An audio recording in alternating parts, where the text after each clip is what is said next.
Now, I'm going to go on to Kristy now, who's the Chief Executive of Paul Ramsay, but also a professor at the New South Wales University. And the question that I posed there was, when you now step out of the setting, what's wonderful about Australia, and you've got Julius here, you've got Paul Ramsay, there's many other people who want to lean into this effort. There's a big philanthropic effort in Australia to support the work, and that's wonderful. And philanthropy in Australia supports a huge range of programs. Many of you are already recipients in your work at our place, but there'll be other people who the helping hand keeps coming to offer more. And the question of it, how do you about carefully directing it to meet the needs of underserved communities? Sort of good intentions is not enough, we're learning in this kind of work. How can we ensure that this effort is best directed to tackle education inequality and lead to long-term sustained improvement? And sustained is the key thing there, rather than we did that once but we don't sustain it kind of notion. Thanks, Kevin, and good morning. Look, it's a big question and quite a loaded one. I think I want to start with what's on this here. Education is the key to the door, and it's a great phrase, and there is much research, and many people here know this to be very true. And I guess the key thing is that for some people, in some contexts, in some families, in some places, there isn't one door, but there are many, many, many doors, and there are many, many keys, and it's not about the families or the kids. Sometimes they don't even know where the door might be because the doors aren't visible to everybody. And, you know, as a teenager, I spent years working in disability, first care, then respite, then integration, and it gave me great insight into what it's like to actually be in the houses of kids and families where the aspirations were desperately high, and the doors were many, many, many, and there were systems in place around education and health and things about disability, and all sorts of other issues that governments might silo, and or different people come with different perspectives and have different roles in society, and rarely are those things easily joined up. And we still see, you know, and many decades on, and, you know, much research later, much work later, and now having the privilege to work with the Paul Ramsay Foundation, seeing the roles that not-for-profits, governments, philanthropies, etc. play, we have to work out how do we get the right funding to the right groups at the right time and ensure that we all play our roles in contributing to that. So these things are about the kids in the context of whatever it is that that is best for them and their lives, within the context of their families, within the context of the place in which they live and the resources that we might draw together. One of the great things about philanthropy, and, you know, the Paul Ramsay Foundation's purpose is around how we help kids, families, communities thrive and do that breaking cycles piece you spoke about, Kevin. And so we have to work out how we do that for some people who are our most vulnerable in society.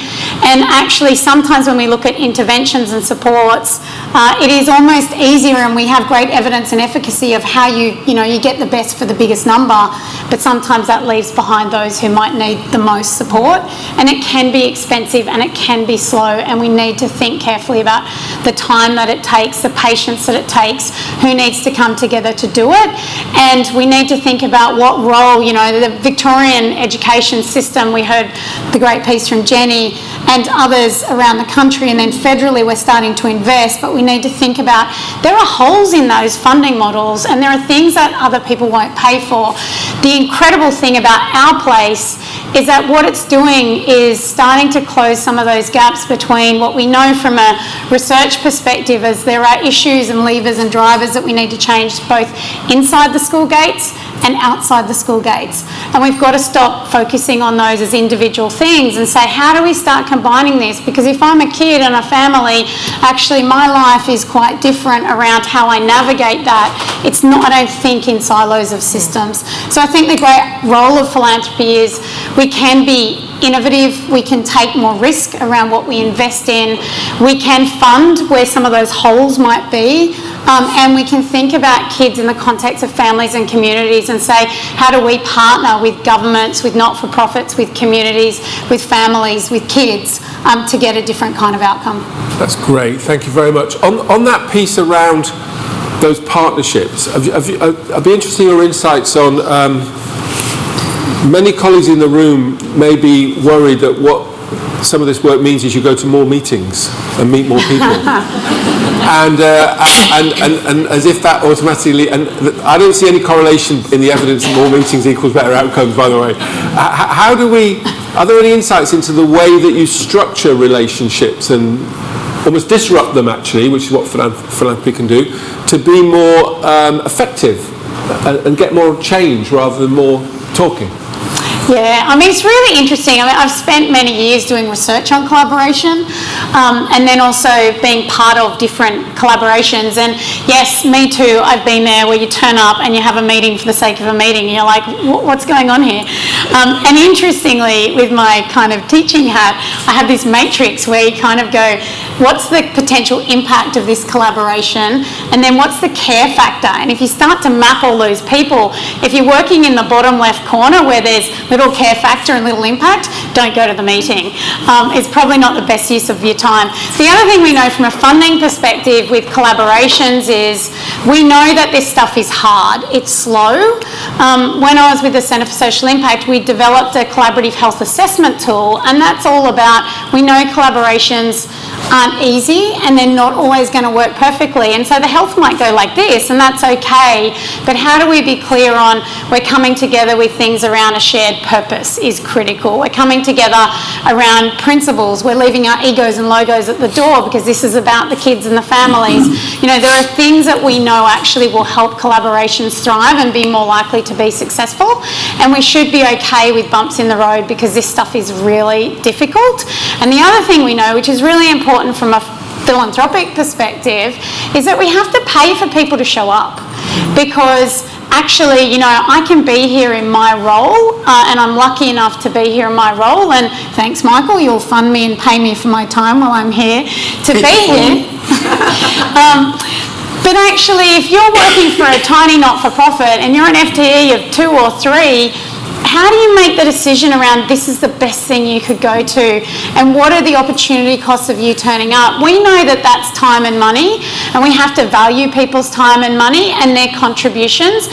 And similarly for people with lived experience, people showing up in the community. I've had many fights with ethics committees, we can talk about this later, Catherine, about how you've got to value and pay for people's times and contributions, and it doesn't matter where they come from. You can be the chief executive of Paul Ramsay Foundation, or you can be a single mum who plays a really important role in holding together the cultural diversity of your community, and actually the time should be valued kind of equally. And one other thing that I just wanted to say, because I think it's important, something that, you know, both Myra and Catherine picked up on is, and you know, you too, Kevin, like we talk about access, critically important, like, you know, the accessibility has to be there. We talk about affordability, free childcare, pre-prep, etc. Brilliant, amazing, really great. We talk about quality, really, really important. All those things are important. 2 other puzzle pieces that I know my colleagues here would agree with, but it's just worth a shout out, is we have to make sure things are appropriate and acceptable. Because how do we actually reach the families that we know might need this most when, you know, I'm hungry, tired, experiencing family and domestic violence? You know, there are more doors for me to get through to show up. How do we make sure these settings are culturally appropriate? They're actually the most accessible and acceptable to me, given my context. I think those are 2 puzzle pieces I'd like to add. Great. Thank you very much, Kristy.